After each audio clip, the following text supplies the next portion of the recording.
Welcome back to Well Played. I'm Caroline Hendershot. And I'm Blake Morgan. Today's episode is brought to you by Mass Mutual, a trusted partner for women looking to plan and protect their financial futures. We'll explain more in a bit, but first, the episode. Yeah, we have I don't even say it. I'm gonna get the ick, but yeah, I know, I know. Okay, I won't say it. How was your weekend? My weekend was good. I just still am not over that White Lotus episode. Oh, yeah, that took a lot out of me. Yeah. Other than that, pretty good episode. I had mozzarella sticks twice. Oh, wow. At 2 different locations in New York City. I'm on my hunt for finding the best mozzarella sticks. So if you have any recs. Wait, please let me know. You actually should come to Hoboken and try this place called Tony Baloney's because I've had Tony Baloney's. Goomba sticks? What? Okay, I haven't had the Goomba sticks. Goomba sticks. And then talk to me about best mozzarella sticks because let me tell you, they're in Hoboken, New Jersey. Oh my God. Well, that tracks. Yeah. Italian. Yeah, exactly. Come on, Carlo's Bakery right there. Listen, I went to Carlo's Bakery in the Cake Boss heyday because in 2009 You were cool. I was up. Well, my brother lived in Hoboken at the time. Wow. Because he's 13 years older than me. So he would take me to Carlo's Bakery when I was obsessed with Buddy Velastro, the cake boss himself. Of course. I did see the sisters there I went. I got shy. I didn't say hi. Of course not. I waited in line for a lobster tail. Yep. Love. Was it just everything you ever dreamed of? Oh, of course. And now it's kind of I'm so jealous. Commercial as hell. Yeah. Sad. But yeah. Okay, I will say the mozzarella sticks I got when we're at Bernie's in Williamsburg. Okay. That place is too sexy for me. I don't think I belong there. Oh, yes you do. No, it was a very hype spot. You weren't wearing it's because you weren't wearing your blue coat. Right. Today, if you watch the video on YouTube, the full-length video, you'll see that Caroline and I went for an Easter Sunday combo. You had no idea. Didn't know. We're both wearing white shirts, but then colorful jackets on top. Uh-huh. So mine is a bright, bright blue. Reading each other's mind. Mm-hmm. Mm-hmm. Zero original thoughts between the two of us. Yep. Anyway, Bernie's mozzarella sticks. And then I got mozzarella sticks from Papaya Dogs when I was drunk. Love. In the West Village. That's my go-to drunk food. It was actually amazing. I'm going to post videos. I took videos of myself eating them, of course. Please. So once I get less lazy, I will share that with the world. Can't wait to look at those. Oh, wait, was your weekend good too? Yeah, my weekend was good. It was very lazy. I actually spent my weekend in Home Goods, just buying all of Home Goods. So I turned 45 this weekend, in case anyone was wondering. And yeah. Suddenly she has 2 kids. Exactly. I'm just, working hard. And yeah, I was just watching March Madness and thinking about how much it made me miss college, but really more so the facts of college of I miss napping at 2 p.m. I miss roster stalking athletes because I was so good at it. And I miss never feeling hungover ever, no matter how much alcohol I drank. So I want a roster stalking segment one day because I don't 100%. I don't know what that means. I will teach you the ways of how to find an athlete, what team they were on. Exactly. Okay. Chef's kiss. Okay. Alrighty. Anyways, make sure you're checking out our full-length video of this and every other episode on YouTube. Just search for Well Played by The Skim. Or if you prefer to listen, make sure you hit the follow button on Spotify or Apple Podcasts. I guess we can share our social handles at the top. We haven't really been doing that lately. We haven't. Because I was like, let me take a step back. No. Take that spotlight. I'm going to take the spotlight. Go.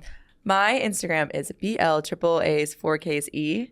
It's a little hard this time. Yeah, because you're rusty. My Instagram handle is @CGHendy. I have received a couple DMs in the past week. Shout out. Can we give that one can shout I out? Really quickly? Let me just pull up her name because she was. I believe it was Chrissy because Chrissy was also in my DMs. And I think you're right because it was the kindest thing ever, and I kept going. Yeah, Chrissy. Oh my God, Chrissy was so sweet, and she wrote me the nicest note about our podcast and about us. And anyways, my DMs are still open for only kind words.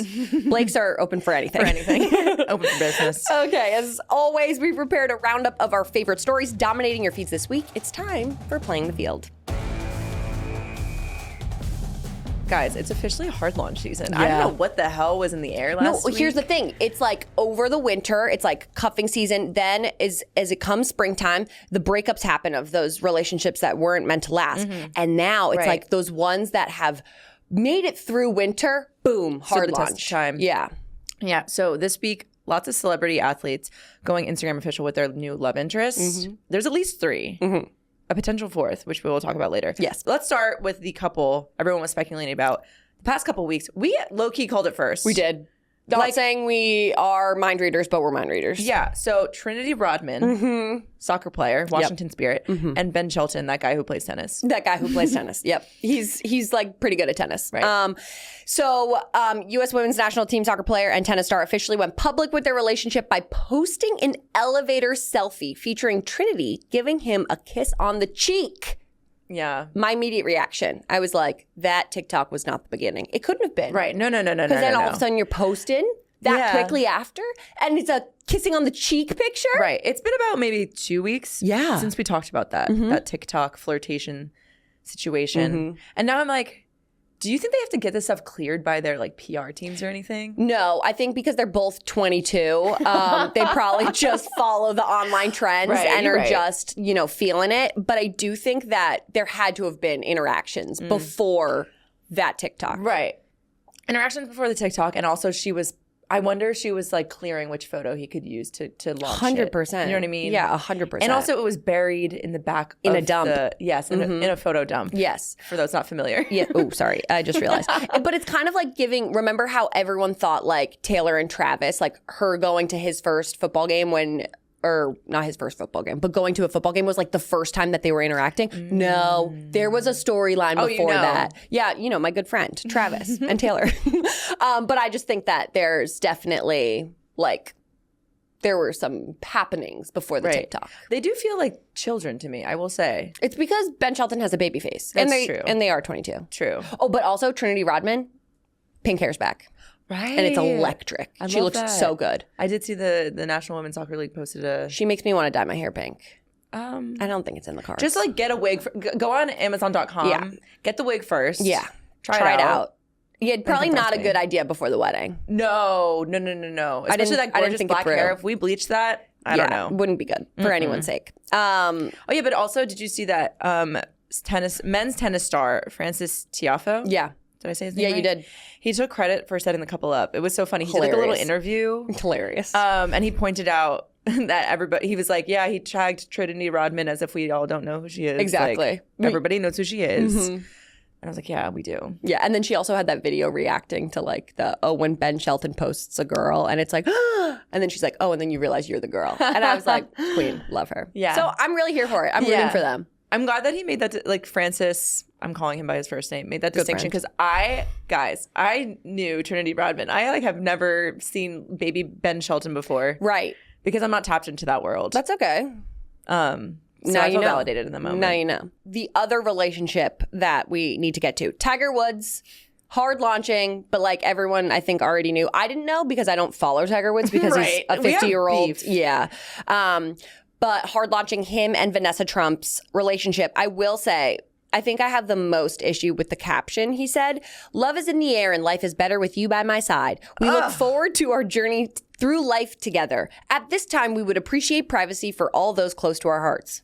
What? Ew, close to our hearts. Yeah, it was just a lot of like chuggy old man. Yes, like, exactly. Chuggy wording. is the perfect word. It just wasn't good. And we should say that Vanessa Trump is Donald Trump's ex-daughter-in-law, right? Yes, correct. Okay. Yeah. But I don't care. Yeah. Like, what?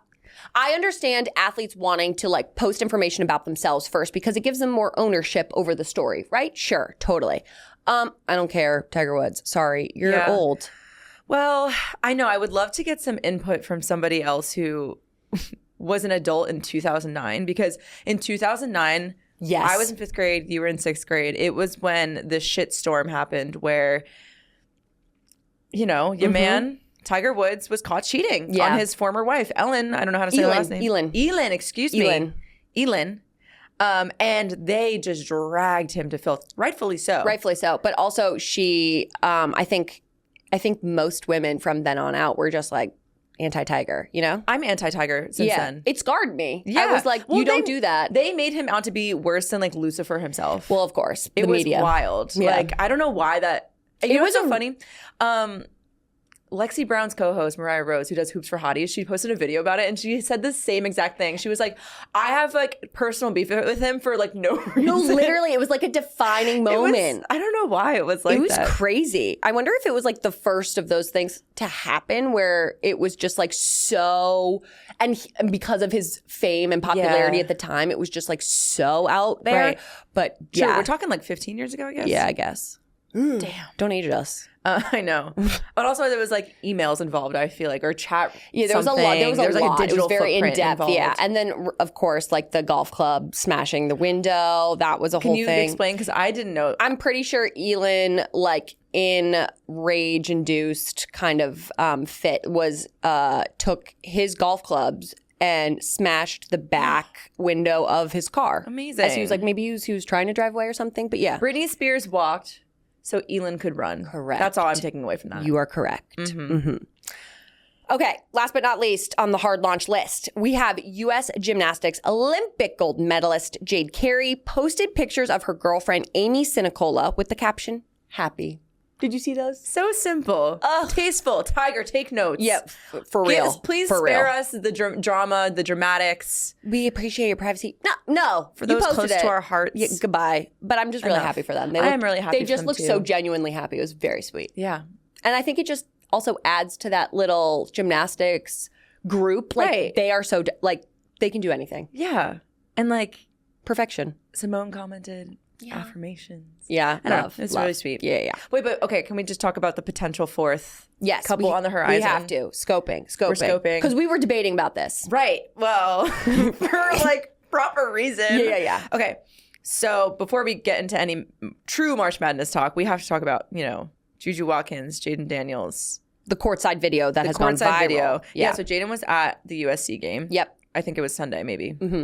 And then JuJu comes in after her game. Another game starts going on. So she sits down next to him, and they're just chatting it up. And she looks really happy. Such a Really genuine happy. smile. I mean, I'd be really happy too if I sat next to rookie, amazing Commanders QB Jayden Daniels. Can you imagine? Said it better than couldn't have said it better knowledge myself. I picked up this past football season. I know. Like a year ago, I would never be able to. You have truly Thank you. amazed me. Thank you. Yeah. Anyway, so they're sitting on courtside, or I guess in the stands. They weren't quite courtside. Yeah. And then who separates them but his own mother? Of course, because she follows him everywhere. Right.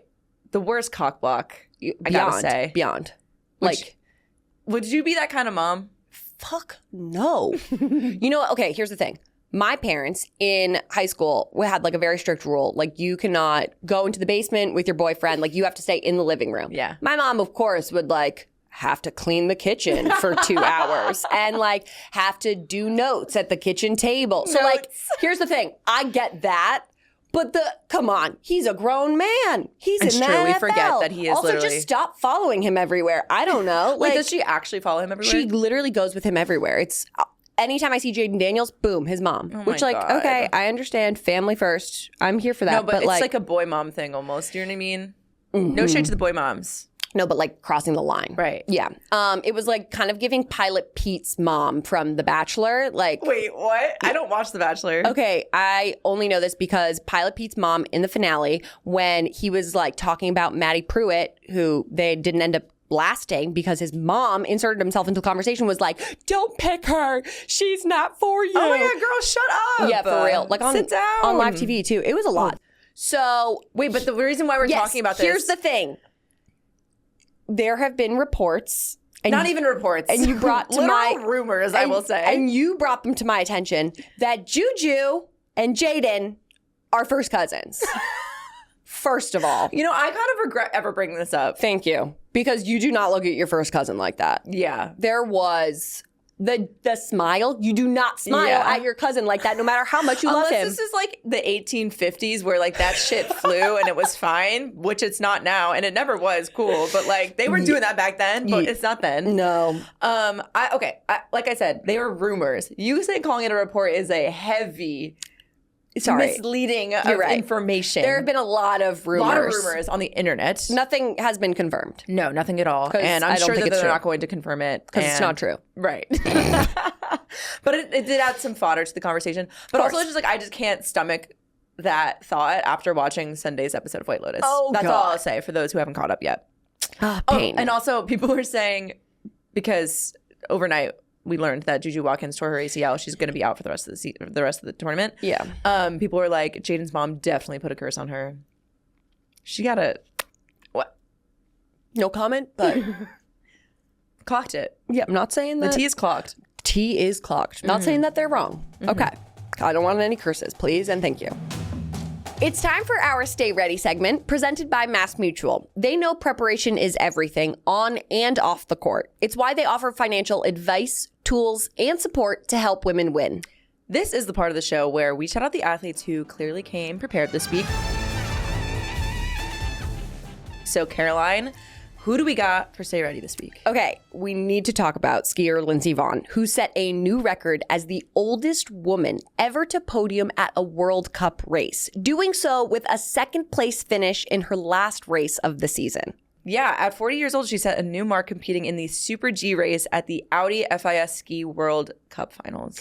This was her first podium finish since coming out of retirement and setting a goal of competing in the 2026 Winter Olympics. Talk about defining the term stay ready. Because Truly. Can you imagine retiring from a sport that is so physically demanding? She had a knee injury where she couldn't straighten her knee to then coming back to the sport and getting second place at age 40. I could not imagine. And she was crying on the podium, and it was so, like, I felt that emotion. It was incredible. Yeah. I'm really happy for her. Well, did you also know she got a titanium knee replacement just like less than a year ago? What? Yeah, she's literally made of a woman of steel. Truly, literally. Crazy. Oh my God. And also that's gotta hurt. Oh, absolutely. Like I don't even want to think about the logistics of that. Yeah, no. But yeah, I mean, she's been really open about the ageism that she's been facing since she's returned to the sport. Yep. She said it's been a rough season of people saying that I can't, that I'm too old, that I'm not good enough anymore. I think I proved everyone wrong. I would agree. Okay. I'm not going to go on like a full tangent, but I just feel as though so many times women are given these age benchmarks, right? Of like, okay, you have to be married before you're 30. You have to make sure your career is set before you start having kids. You have to make sure that you're done having kids by 35. And it's like, I love all of the examples where it's like Vera Wang entered the fashion industry at 40. Julia Child published her first cookbook at 50. Like all of these different things. And I just think, especially in sports, it's so prevalent because they're just like, well, why isn't she home starting a family? Why hasn't she retired and started having kids yet? And it's just like, it's so crazy to me because it happens everywhere, right? Like we're seeing it right now on Summer House with Paige DeSorbo and Craig Conover. He wants her to slow down and she wants to continue her career. As she should. Because her career has taken a path that no one expected. And she herself is the first to say it. Like, I want to make my career as successful as I possibly can. So like, no, I'm not slowing down. And then they broke up because you know what? Go Paige. Bye. So this is what I'm talking about. Lindsey Vonn just proved all the haters wrong. And she's another person that now, like Vera Wang, like Julia Child, we can put and be like, here's the thing. Women don't have an expiration date. Hell yeah, mic drop. Oh my God. I know, she's really just proving that age is a number. Yes. I also just can't imagine, like, she has 3 Olympic medals already. Like, amazing. Casual. Right? Casual. And then to go and retire and then be like, nah, I still got some gas in the tank. And then basically want to do that again. And then even if she doesn't make the Olympics, which I'm sure she will. Yeah. Incredible. So much accomplished already. It's also just for us I should say NARPs. Yes. For me, non-athletic regular people.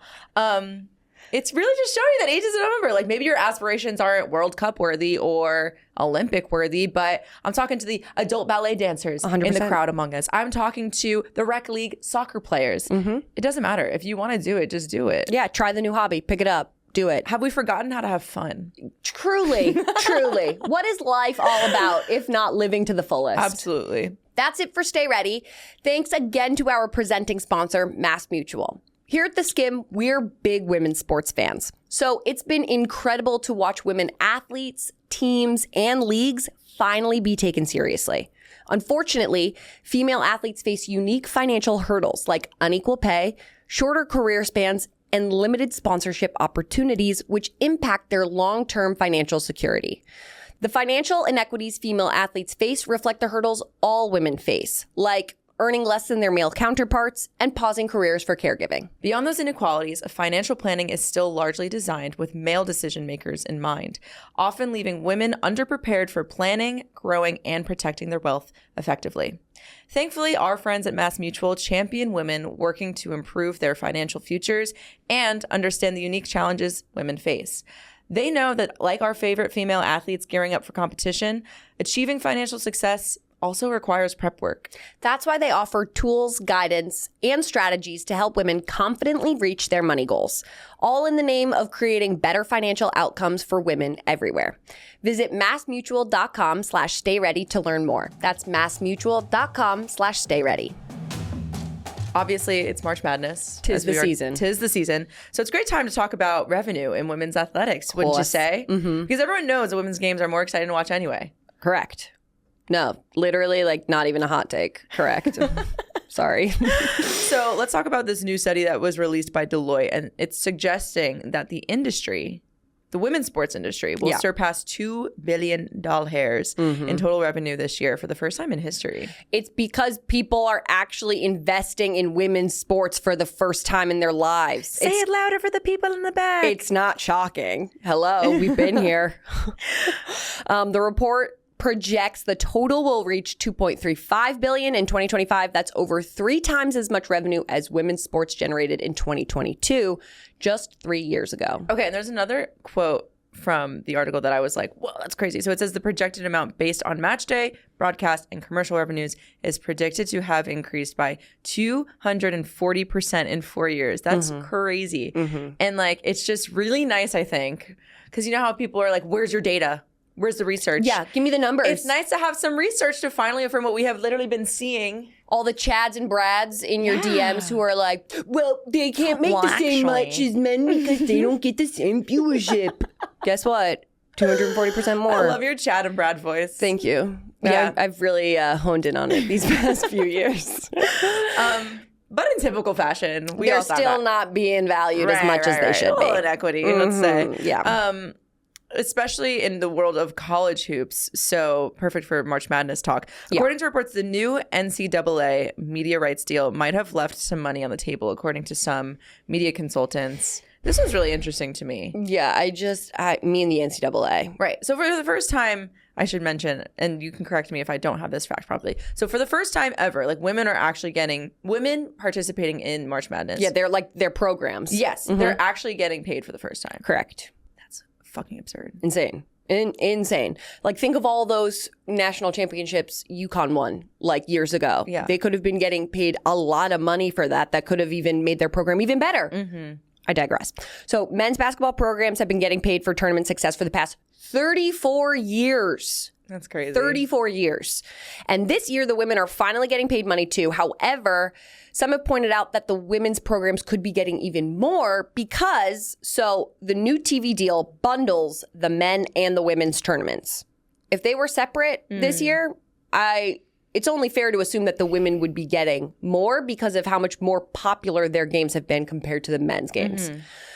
The NCAA valued the women's tournament at only $65 million annually, a far cry from the men's number, which is closer to $900 million, even though the women have shot up in popularity. That was crazy to me. Yeah. So also in the article that we read, these media consultants, they were tasked to research the potential valuation of the women's tournaments like a couple years out. And they did this in 2021. So before all of this whole Caitlin Clark and all of that. And they found that the women's tournament could have been worth at least $20 million more than that $65 million that this year it is being valued at, which is crazy. So they could be getting like 80, I think it was like 80 million to like 111 million, let's say.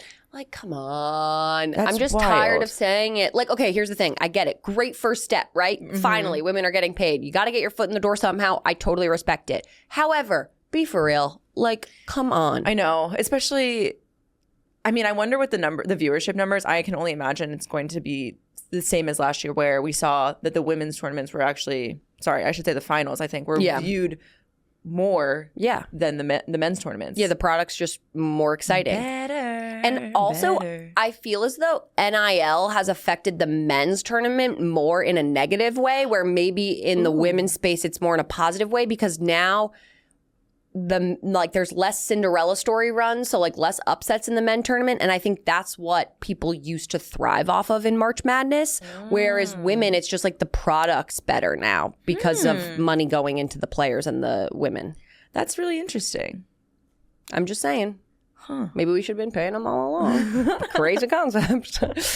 All right, should we get into March Madness? Yeah. So like we said, for the men's side, Yeah.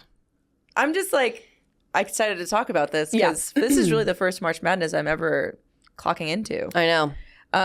But let's start with the men's side. And let's start with the fact that it's been a bit of a snooze fest. It has been Yeah. quite snoozy. On the court, we should say. Yeah. Off the court, however. Lots of off the court drama. So there's only one team lower than a 6 seed left in the bracket. That's the 10 seed Arkansas Razorbacks.